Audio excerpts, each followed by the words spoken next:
اليوم غادي نهضروا على واحد من أكثر الشخصيات اللي دارت الجدل في التاريخ السياسي والفكري. واحد الاسم اللي ملي كتذكر كيرتبط مباشرة بالمكر والدهاء وبالسياسة القاسية. هذا الاسم هو نيكولو ميكيافيلي.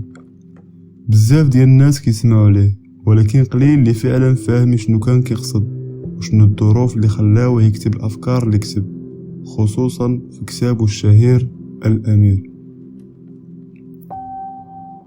تزاد ميكيافيلي في إيطاليا في مدينة فلورنسا عام 1469، في واحد المرحلة اللي كانت فيها إيطاليا مقسمة لبزاف ديال المدن ودول صغيرة فحال فلورنسا وفينيسيا وميلانو وروما، وكل وحدة كتقاتل على النفوذ والسلطة، فوضى بكل ما تحمل الكلمة من معنى. هاد الصراعات ما كانتش غير سياسية، ولكن حتى عسكرية واقتصادية ودينية كذلك. الكنيسة كان عندها نفوذ كبيرة، والعائلات الغنية فحال عائلة ميديتشي كانت كتحكم من وراء الستار. ميكيافيلي ما تزادش شي عائلة ملكية ولا أرستقراطية كبيرة، ولكن كان عنده تعليم مزيان، تعلم اللاتينية وقرأ بزاف على تاريخ الرومان واليونان. من صغره هو مولوع بالتاريخ، وكيطرح واحد السؤال غاية في الأهمية: علاش شي دول كتقوى وكتستمر وشي دول كتضعف وكتطيح؟ وعلاش الحكام كيبقاو في السلطة وفي المقابل الحكام كيسقطوا بطريقة مهينة؟ منين ولا شاب خدم في الإدارة ديال فلورنسا، وولا دبلوماسي وكيتصيفط في مهمات رسمية للمدن والدول الأخرى. وهنا تعلم بزاف ديال الأشياء، حيت شاف السياسة كيف ما هي في الحقيقة، ماشي في الكلام والشعارات. شاف الخيانة وشاف التحالفات المؤقتة، وكذلك كيفاش القوة العسكرية كتفرض الكلمة الأخيرة، وحتى الأخلاق كيفاش كتكون آخر حاجة كيتفكروها ملي كتكون السلطة والمصلحة في الميزان. ولكن الحياة ديالو تقلبات رأسا على عقب منين رجعت عائلة ميديتشي للحكم في فلورنسا.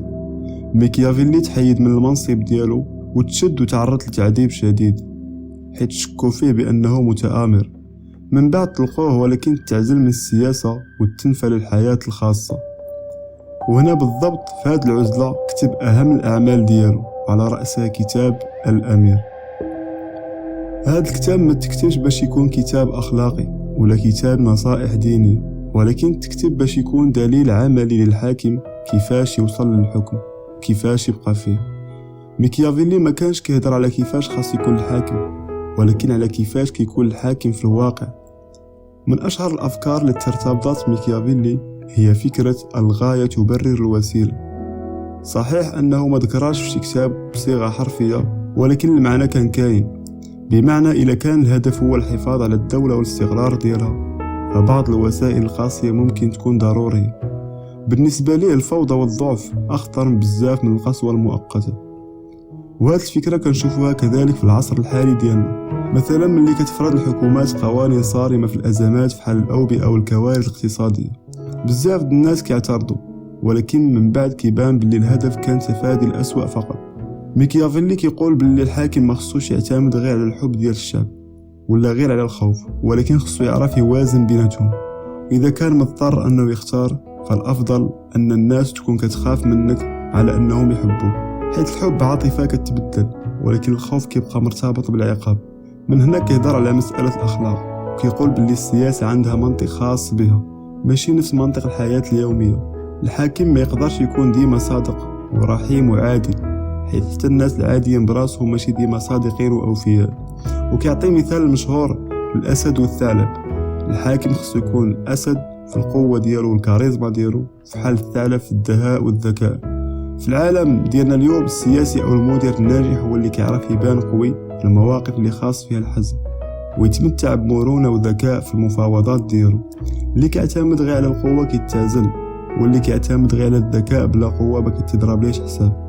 من بين الأفكار المهمة كذلك هي أن الحاكم خصو يعتمد على الجيش ديالو ماشي على المرتزقة، حيث المرتزقة حسب ميكيافيلي كيخدموا غير على مصلحتهم وكيهربوا ملي كتكون الأمور صعيبة. الدولة القوية هي اللي كتدافع على راسها بولادها، ماشي غير بالفلوس والنفوذ.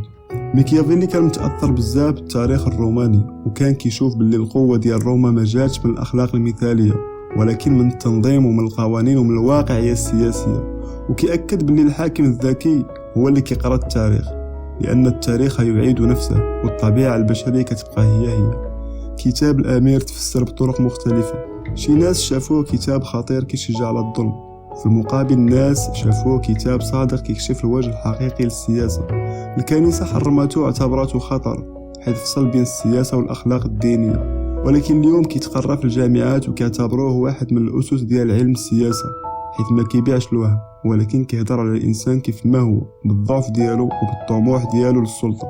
خصنا نفهمو باللي ميكيافيلي ما كانش كيشجع الشر من أجل الشر، ولكن كان كيهضر على واقع معقد، وكان كيشوف باللي الدولة إلا ما كانتش قوية غادي تطيح وغادي يعمل فساد والفوضى، وهذا الشيء أخطر من حاكم قاسي وعارف شنو كيدير. اليوم منين كنسمعو كلمة ميكيافيلية كنقصدو بها غير الماكر والخداع، ولكن الحقيقة أعمق من هذه الصورة السطحية. ميكيافيلي كان مفكر سياسي قبل كل شيء، حاول يفهم السلطة كيف ما هي ماشي كيف ما بغينا احنا تكون.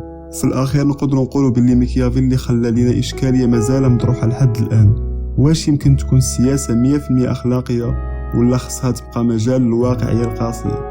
يعني واش نفضلوا قائد أخلاقي ولكن ضعيف، ولا قائد سياسي ولكن قادر يفرض النظام ويحمي الدولة أو المؤسسة؟ الجواب ماشي سهل، ولكن المؤكد هو أن الأمير ما بقاش غير كتاب قديم، ولكن ولا مرآة كنشوفوا فيها السياسة والاقتصاد وحتى العلاقات الإنسانية ديال العصر ديالنا. وخلى في المقابل ميكيافيلي واحد من أكثر المفكرين تأثيرا في التاريخ. هذا ما كان.